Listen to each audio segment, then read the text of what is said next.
Hi hello friends, ಹೇಗಿದ್ದೀರಾ? ನಾನು ನಿಮ್ಮ ಆರಾಮದಾನ್. ಫ್ರೆಂಡ್ಸ್, ತುಂಬಾ ತುಂಬಾ ತುಂಬಾ ಧನ್ಯವಾದಗಳು. ಯಾಕಂದ್ರೆ ನೀವಿಟ್ಟಿರೋ ಅಭಿಮಾನ, ನಿಮ್ಮ ಸಪೋರ್ಟ್ ನೋಡ್ತಾ ಇದ್ರೆ ತುಂಬಾನೇ ಖುಷಿ ಆಗುತ್ತೆ. ಫ್ರೆಂಡ್ಸ್, ಇದೇ ತರನೇನೆ ಸದಾ ನಿಮ್ಮ ಬೆಂಬಲ, ಅಭಿಮಾನ ಎರಡೂ ಕೂಡ ನನ್ನ ಮೇಲೆ ಇರ್ಲಿ ಅಂತ ಹೇಳ್ತಾ ಇವತ್ತು ಒಂದು ಮುಖ್ಯವಾದ ವಿಷಯದ ಬಗ್ಗೆ ಮಾತಾಡೋಣ ಅಂತಂದೇಳಿ ವಿಡಿಯೋ ಮಾಡ್ತಾ ಇದ್ದೇನೆ. ಅದಕ್ಕಿಂತ ಮುಂಚೆ ನಂದೊಂದು ಸ್ಮಾಲ್ ರಿಕ್ವೆಸ್ಟ್ ಅಂತ ಅಂದ್ರೆ, ಇನ್ನೂ ನನ್ನ ಚಾನೆಲ್ ಅನ್ನ ಯಾರೆಲ್ಲ ಸಬ್ಸ್ಕ್ರೈಬ್ ಮಾಡ್ಕೊಂಡಿಲ್ಲ ಪ್ಲೀಸ್ ಸಬ್ಸ್ಕ್ರೈಬ್ ಮಾಡ್ಕೊಳ್ಳಿ. ಹಾಗೇನೆ ವಿಡಿಯೋಗಳನ್ನ ಶೇರ್ ಮಾಡೋ ಮುಖಾಂತರ ನನಗೆ ಸಪೋರ್ಟ್ ಮಾಡಿ ಅಂತ ಕೇಳ್ಕೊಳ್ತಾ, ಫ್ರೆಂಡ್ಸ್ ಟೈಮ್ ವೇಸ್ಟ್ ಮಾಡೋದು ಬೇಡ. ಒಂದು ಮುಖ್ಯವಾದ ವಿಷಯ, ಯಾಕಂತಂದ್ರೆ ನಾನು ಈ ವಿಡಿಯೋ ಮಾಡ್ತಾ ಇರೋ ಉದ್ದೇಶ ಅಂತಂದ್ರೆ, ತುಂಬಾ ಜನ ನನಗೆ ಈ ಕ್ವಶನ್ ರೈಸ್ ಮಾಡಿದ್ರಿ, ಮತ್ತೆ ಸುಮಾರು ಜನ ಈ ವಿಡಿಯೋ ಮಾಡ್ಲಿಕ್ಕೆ ಹೇಳ್ತಾ ಇದ್ರಿ.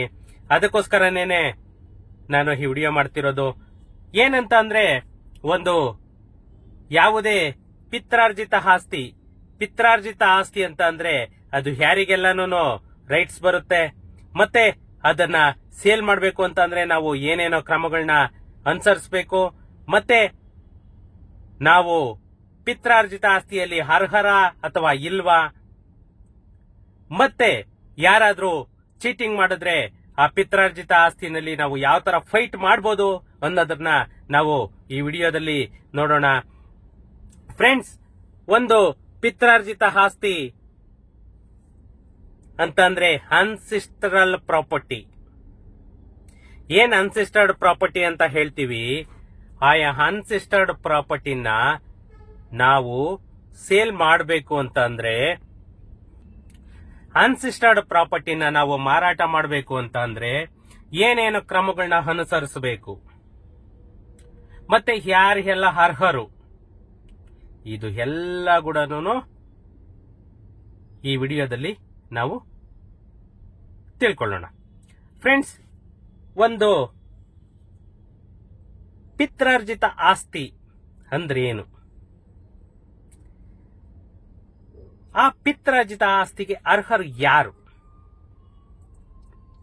ಸ್ನೇಹಿತರೆ, ಒಂದು ಪಿತ್ರಾರ್ಜಿತ ಆಸ್ತಿ ಅಂದ್ರೆ ತಾತ ಮುತ್ತಾತನ ಕಾಲದಿಂದನೂ ಯಾವ್ಯಾವುದು ಪ್ರಾಪರ್ಟಿ ತಲೆ ತಲಾಂತರವಾಗಿ ಪೀಳಿಗೆಯಿಂದ ಪೀಳಿಗೆಗೆ, ಅಂದ್ರೆ ತಾತನಿಂದ ತಂದೆಗೆ, ತಂದೆಯಿಂದ ಮಗನಿಗೆ, ಮಗನಿಂದ ಮೊಮ್ಮಗನಿಗೆ, ಈ ತರ ಯಾವ ಪ್ರಾಪರ್ಟಿ ಹೋಗ್ತಾ ಇರುತ್ತೆ ಅದನ್ನೇನೆ ನಾವು ಅನ್ಸಿಸ್ಟರ್ಡ್ ಪ್ರಾಪರ್ಟಿ ಅಂತ ಹೇಳ್ತೀವಿ.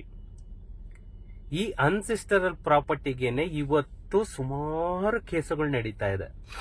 ಇವತ್ತಿನ ಇದ್ರಲ್ಲಿ ತುಂಬಾ ಕೇಸುಗಳಿದೆ ಬಿಡಿ, ಅದು ಇಮ್ಯಾಜಿನ್ ಮಾಡೋದಕ್ಕೂ ಆಗಲ್ಲ, ಆ ತರ ಕೇಸುಗಳಿದೆ. ಯಾಕಂದ್ರೆ ಅಷ್ಟು ಚೀಟಿಂಗ್ ಮಾಡಿದ್ದಾರೆ. ಯಾಕಂದ್ರೆ ಯಾವುದೇ ಒಂದು ಅನ್ಸಿಸ್ಟರ್ಡ್ ಪ್ರಾಪರ್ಟಿನ ನಾವು ಸೆಲ್ ಮಾಡಬೇಕು ಅಂತ ಅಂದ್ರೆ ಆ ವಂಶವೃಕ್ಷದ ಪ್ರಕಾರ ಎಲ್ಲರೂ ಅರ್ಹರೇ. ಅಲ್ಲಿ ಗಂಡು ಮಕ್ಳಂತ ಅಲ್ಲ, ಹೆಣ್ಣು ಮಕ್ಳಂತ ಅಲ್ಲ, ಪ್ರತಿಯೊಬ್ಬರು ಅರ್ಹರಾಗಿರ್ತೀರ. ಹೆಣ್ಣು ಮಕ್ಳಾಗ್ಲಿ, ಗಂಡು ಮಕ್ಳಾಗ್ಲಿ, ಮೇಜರ್ ಆಗ್ಲಿ, ಮೈನರ್ ಆಗ್ಲಿ. ಇದು ಇವತ್ತಲ್ಲ, 1956 ಅಲ್ಲೇನೆ ಹಿಂದೂ ಸೆಷನ್ ಆಕ್ಟ್ ಅನ್ನೋದೊಂದು ಬಂತು. 1956 ಅಲ್ಲಿ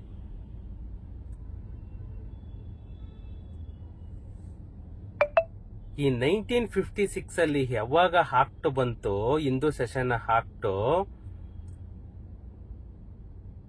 4 ತಲೆಮಾರುಗಳಿಂದ ಹಿಂದಿಂದು ಅಂತಂದ್ರೆ ಮುತ್ತಾತ, ತಾತ, ಮಗ, ಮೊಮ್ಮಗ, ಈ ತರ ರೈಟ್ಸ್ ಬರುತ್ತೆ. ಅದಕ್ಕೆ 4 ತಲೆಮಾರಿನ ಹಿಂದಿಂದು ಕೂಡ ರೈಟ್ಸ್ ಬರುತ್ತೆ. ಅದನ್ನ ನಾವು ಇದ್ ಮಾಡ್ಕೊಂಡು ಹೋಗ್ಬೇಕಷ್ಟೇನೇನೆ.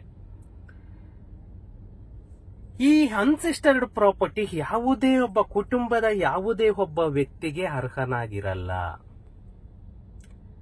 ಯಾವುದೇ ಒಬ್ಬ ವ್ಯಕ್ತಿ ಅದನ್ನ ಸೇಲ್ ಮಾಡೋದಕ್ಕಾಗಲ್ಲ.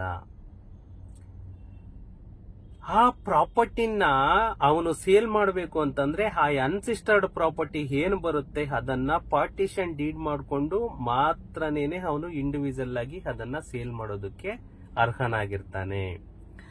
ಅವನು ಒಬ್ಬನೇ ಯಾವುದೇ ಒಬ್ಬ ವ್ಯಕ್ತಿ ಅದನ್ನ ಸೇಲ್ ಮಾಡಿದ್ರೆ ಅದು 100% ಇಲ್ಲೀಗಲ್. ಅವನು ಲೀಗಲ್ ಆಗಿ ಮಾಡಬೇಕು ಅಂತಂದ್ರೆ ಯಾಸ್ ಫಾರ್ ಫ್ಯಾಮಿಲಿ ಟ್ರೀ ಪ್ರಕಾರನೇನೆ ಅವನು ಅದನ್ನ ಸೇಲ್ ಮಾಡಬೇಕು. ವಂಶವೃಕ್ಷದಲ್ಲಿ ಯಾರನ್ನೇ ಒಬ್ಬರು ಬಿಟ್ಟರು ಕೂಡ ಅವರು ನೆಕ್ಸ್ಟ್ ಫರ್ದರ್ ಕೇಸ್ ಹಾಕ್ಬೋದು. ಅದೇ ನಿಮ್ಗೆ ಸ್ವಯಾರ್ಜಿತ ಸೊತ್ತಾದ್ರೆ ಅವರು ದಾರಿಯಲ್ಲಿ ಹೋಗೋ ದಾಸಪ್ಪನಿಗೆ ಬೇಕಾದ್ರೂ ಬರಿಬಹುದು. ಸ್ವಯಾರ್ಜಿತ ಅದು ಅವ್ರಿಗೆ ಏನ್ ಬೇಕಾದ್ರೂ ಮಾಡ್ಕೊಳ್ಬಹುದು. ಆ ಸ್ವಯಾರ್ಜಿತ ಸೊತ್ತಲ್ಲಿ ಆ ಸ್ವಯಾರ್ಜಿತ ಸೊತ್ತನ್ನ ಅವ್ರು ಯಾರಿಗ್ ಬೇಕಾದ್ರೂ ಮಾಡ್ಕೊಳ್ಬಹುದು. ಆದ್ರೆ ಪಿತ್ರಾರ್ಜಿತ ಆಸ್ತಿನಲ್ಲಿ ಆ ತರ ಮಾಡೋದಕ್ಕೆ ಬರಲ್ಲ. ಯಾಕಂದ್ರೆ ಪಿತ್ರಾರ್ಜಿತ ಆಸ್ತಿ ಎಲ್ಲರಿಗೂ ತಂದೆ, ಮಗ, ಮೊಮ್ಮಗನ ಮಗ, ಮೊಮ್ಮಗ ಎಲ್ಲರೂ ಸಮಾನ ಹಕ್ಕುದಾರರಾಗಿರ್ತಾರೆ. ಇವಾಗ 2005ರಲ್ಲಿ ಏನು ತಿದ್ದುಪಡಿ ಆಯ್ತು, ಆ ತಿದ್ದುಪಡಿ ಆಕ್ಟಲ್ಲಿ ಹೆಣ್ಣು ಮಕ್ಕಳಿಗೂ ಕೂಡ ಹಕ್ಕಿದೆ ಆ ಪ್ರಾಪರ್ಟಿಯಲ್ಲಿ. ಆದ್ರಿಂದ ಹೆಣ್ಣು ಮಕ್ಕಳದು ಕೂಡ ಮಸ್ಟ್ ಅಂಡ್ ಶುಡ್ ಸಿಗ್ನೇಚರ್ ಬೇಕೇ ಬೇಕು. ನೀವ್ ಯಾವುದೇ ಪ್ರಾಪರ್ಟಿ ಸೇಲ್ ಮಾಡ್ಬೇಕಂದ್ರೂ ಕೂಡ ಹೆಣ್ಣು ಮಕ್ಕಳದು ಕೂಡ ಸೈನ್ ಬೇಕೇ ಬೇಕು. ಯಾರೇ ತಗೊಳ್ಳೋರಾಗ್ಲಿ ಅಥವಾ ಯಾರೇ ಮಾರೋರಾಗ್ಲಿ ಇದನ್ನ 100% ಮೈಂಡ್ ಅಲ್ಲಿ ಇಟ್ಕೊಳ್ಳಿ. ಇವತ್ತು ಎಷ್ಟು ಪ್ರಾಪರ್ಟಿಗಳು ಇದಾಗ್ತಾ ಇದೆ ಅಂತಂದ್ರೆ ಕೇಸ್ ಅನ್ನೋದು ನಡೀತಿರೋದೇ ಮ್ಯಾಕ್ಸಿಮಮ್ ಫ್ಯಾಮಿಲಿ ಡಿಸ್ಪ್ಯೂಟ್ಸ್. ಪಿತ್ರಾರ್ಜಿತ ಆಸ್ತಿಯನ್ನ ಮಾರಾಟ ಮಾಡೋದಕ್ ಆಗುತ್ತಾ? ಮಾರ್ಬೇಕು ಅಂದ್ರೆ ನಾವು ಯಾವ್ಯಾವ ರೀತಿಯಲ್ಲೆಲ್ಲನೂ ನೋಡ್ಕೊಳ್ಬೇಕು. ಮಾರ್ಬೇಕಾದ್ರೂ ಅಷ್ಟೇ, ತಗೊಳ್ಬೇಕಾದ್ರೂ ಅಷ್ಟೇ, ಪ್ರತಿಯೊಂದು ಅಬ್ಸರ್ವ್ ಮಾಡ್ಕೊಳ್ಬೇಕು. ಅವಾಗ ಮಾತ್ರನೇನೆ ಆ ಪ್ರಾಪರ್ಟಿನ ನಾವ್ ಇದ್ ಮಾಡ್ಕೊಳ್ಳೋದಕ್ಕೆ ಸಾಧ್ಯ. ಇಲ್ಲ ಅಂತಂದ್ರೆ ನಾಳೆ ನಾವು ಬಂಡವಾಳ ಹಾಕಿ ಕೂಡ ಅದನ್ನ ಪಶ್ಚಾತ್ತಾಪ ಪಡ್ಬೇಕಾಗುತ್ತೆ. ಯಾರೇ ಒಂದು ಸೈಟ್ ತಗೋಬೇಕಂದ್ರೂ, ಒಂದು ಜಾಗ ತಗೊಳ್ಬೇಕಂದ್ರೂ ಕೂಡ ವಂಶವೃಕ್ಷ ತಗೊಳ್ಳಿ. ವಂಶವೃಕ್ಷ ತಗೊಂಡು ಎಲ್ಲಾರ್ದು ಸಿಗ್ನೇಚರ್ ಆಗಿದ್ಯಾ ಅದನ್ನ ಚೆಕ್ ಮಾಡ್ಕೊಳ್ಳಿ. ಫಸ್ಟ್ ಎಲ್ಲರೂ ಸಿಗ್ನೇಚರ್ ಹಾಕಿದಾರ, ಮೈನರ್ ಆಗ್ಬೋದು, ಮೇಜರ್ ಆಗ್ಬೋದು, ಪ್ರತಿಯೊಬ್ಬರದು ಚೆಕ್ ಮಾಡ್ಕೊಳ್ಳಿ. ಚೆಕ್ ಮಾಡ್ಕೊಂಡು ಎಲ್ಲಾರ್ದು ಸಿಗ್ನೇಚರ್ ಆಗಿದೆ ಅಥವಾ ಅವರು ಸಿಗ್ನೇಚರ್ ಬಂದಿಲ್ಲ ಅಂತಂದ್ರೆ ಅವ್ರ ಕಡೆಯಿಂದ ರಿಲೀಸ್ ಡೀಡ್ ಅಂತ ಮಾಡ್ತಾರೆ, ಹಕ್ಕು ಬಿಡುಗಡೆ ಪತ್ರ. ಆ ಹಕ್ಕು ಬಿಡುಗಡೆ ಪತ್ರನ ಕಲೆಕ್ಟ್ ಮಾಡ್ಕೊಂಡು ಆಮೇಲೆ ಮಿಕ್ಕದವ್ರು ಯಾರು ಸಿಗ್ನೇಚರ್ ಬರ್ತಾರೆ ಅವರನ್ನ ನೀವು ಸಿಗ್ನೇಚರ್ ಮಾಡಿಸ್ಕೊಳ್ಳಿ. ಅವಾಗ ಮಾತ್ರನೇನೆ ಆ ಪ್ರಾಪರ್ಟಿಗೆ ಒಂದು ಕಾನೂನಿನ ಪ್ರಕಾರ ಅವರು ನಾಳೆ ಏನೂನು ಕ್ರಿಯೇಟ್ ಮಾಡೋದಕ್ಕಾಗಲ್ಲ. ಪ್ರತಿಯೊಬ್ಬರು ಯಾರೇ ಇದ್ರು ಕೂಡ ಹಕ್ಕುದಾರರ ಸಹಿ ಮತ್ತೆ ಒಪ್ಪಿಗೆ ಮಸ್ಟ್ ಅಂಡ್ ಶುಡ್ ಬೇಕೇ ಬೇಕು. ಯಾವುದೇ ಹಕ್ಕುದಾರರು ಅನುಮತಿ ನೀಡದೇ ಇದ್ದರೆ ಆಸ್ತಿ ಮಾರಾಟ ಮಾಡಲು ಸಾಧ್ಯವಿಲ್ಲ. ಯಾವುದೇ ಒಂದು ಫ್ಯಾಮಿಲಿಯಲ್ಲಿ ಯಾರಾದ್ರೂ ಒಬ್ರು ಒಪ್ಪಿಗೆ ಕೊಟ್ಟಿಲ್ಲ ಅಂದ್ರೂ ಕೂಡ ಆ ಪ್ರಾಪರ್ಟಿ ಮಾರೋದಕ್ಕೆ ಸಾಧ್ಯವಿಲ್ಲ. ಅಂತ ಟೈಮಲ್ಲಿ ಕೋರ್ಟ್ ಇಂದಲೇನೆ ನೀವು ಕೋರ್ಟ್ಗೆ ಹಾಕೇನೇನೆ ಕೋರ್ಟ್ ಇಂದ ಅನುಮತಿ ತಗೊಂಡೇನೆ ಅದನ್ನ ನೀವು ತಗೊಳ್ಬೇಕಾಗುತ್ತೆ ಅಥವಾ ಮಾರಬೇಕಾಗುತ್ತೆ. ಈ ಅನ್ಸೆಸ್ಟರಲ್ ಪ್ರಾಪರ್ಟಿ ಏನಿದೆ, ಈ ಪಿತ್ರಾರ್ಜಿತ ಆಸ್ತಿ, ಆ ಪಿತ್ರಾರ್ಜಿತ ಆಸ್ತಿ ಪ್ರತಿಯೊಬ್ರು ಹೆಣ್ಮಕ್ಳಾಗ್ಲಿ ಗಂಡು ಮಕ್ಕಳಾಗ್ಲಿ, ನೀವು ಯಾರೇ ಒಬ್ರು ಪ್ರಾಪರ್ಟಿ ತಗೊಳ್ಬೇಕಂದ್ರೂ ಕೂಡ ಅವರ ಫ್ಯಾಮಿಲಿಯಲ್ಲಿ ಫ್ಯಾಮಿಲಿ ಟ್ರೀದು ಮಸ್ಟ್ ಅಂಡ್ ಶುಡ್ ತಗೊಳ್ಳಿ. ಫ್ಯಾಮಿಲಿ ಟ್ರೀನ ಯಾವುದೇ ಇದ್ ಮಾಡೋದಕ್ಕೆ ನೀವು ಯಾವತ್ತೂ ಇಗ್ನೋರ್ ಮಾಡಬೇಡಿ. ಇವಾಗ ಫಾರ್ ಎಕ್ಸಾಂಪಲ್ ಯಾರ್ದು ಒಪ್ಪಿಗೆ ತಗೊಳ್ದೆ ಯಾರಾದ್ರೂ ಒಬ್ಬ ವ್ಯಕ್ತಿ ಮಾರಾಟ ಮಾಡ್ದ, ಅವಾಗ ಏನ್ ಮಾಡ್ಬೇಕು?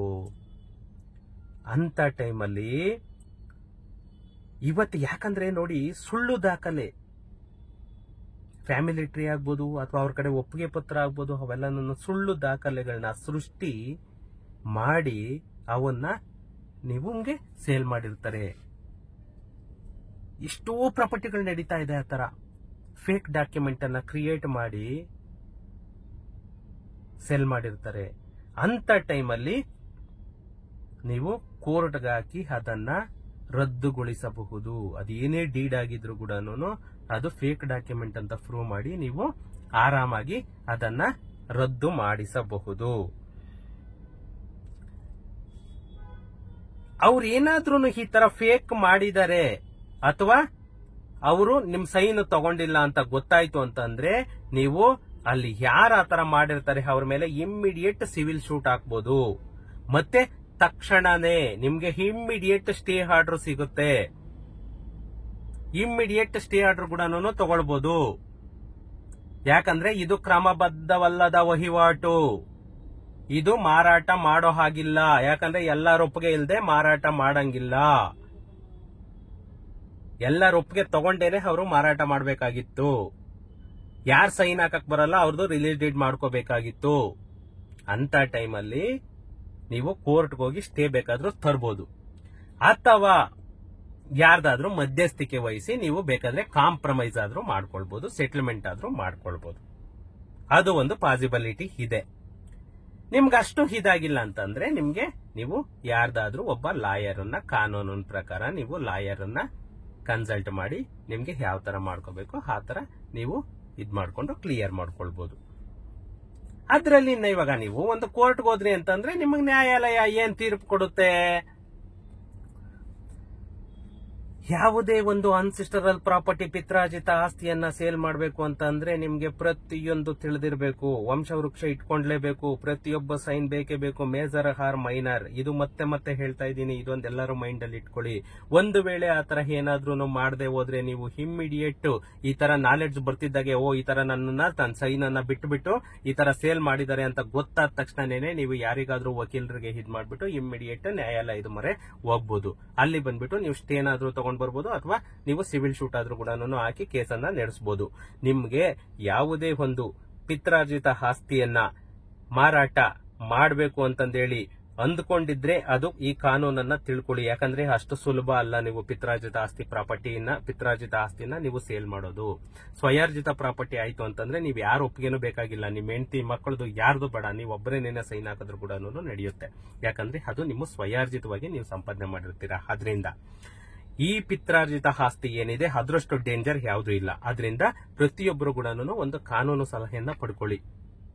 ಕಾನೂನು ಸಲಹೆಯನ್ನ ಪಡ್ಕೊಂಡು ಮಾರಾಟ ಮಾಡಿ, ಅಥವಾ ತಗೊಳ್ಳೋರು ಕೂಡ ಅದರದ ಬಗ್ಗೆ ತಿಳ್ಕೊಂಡೇನೆ ತಗೊಳ್ಳಿ. ಯಾಕಂದ್ರೆ ಯಾರ್ ಸೈನ್ ಬೇಕು, ಯಾರ್ ಸೈನ್ ಬೇಡ, ಯಾರ್ ನೆಕ್ಸ್ಟ್ ಫೈಟ್ ಮಾಡಬಹುದು, ಯಾರಿಗೆಲ್ಲ ಇದರ ರೈಟ್ಸ್ ಬರುತ್ತೆ, ಪ್ರತಿಯೊಂದು ತಿಳ್ಕೊಳ್ಳಿ.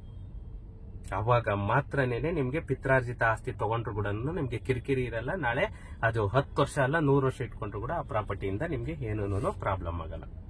ಫ್ರೆಂಡ್ಸ್, ಏನಾದ್ರೂ ಡೌಟ್ ಇತ್ತು ಅಂತ ನನ್ನ ಕಾಲ್ ಮಾಡಿ. ನೆಕ್ಸ್ಟ್ ವಿಡಿಯೋದಲ್ಲಿ ಸಿಗೋಣ.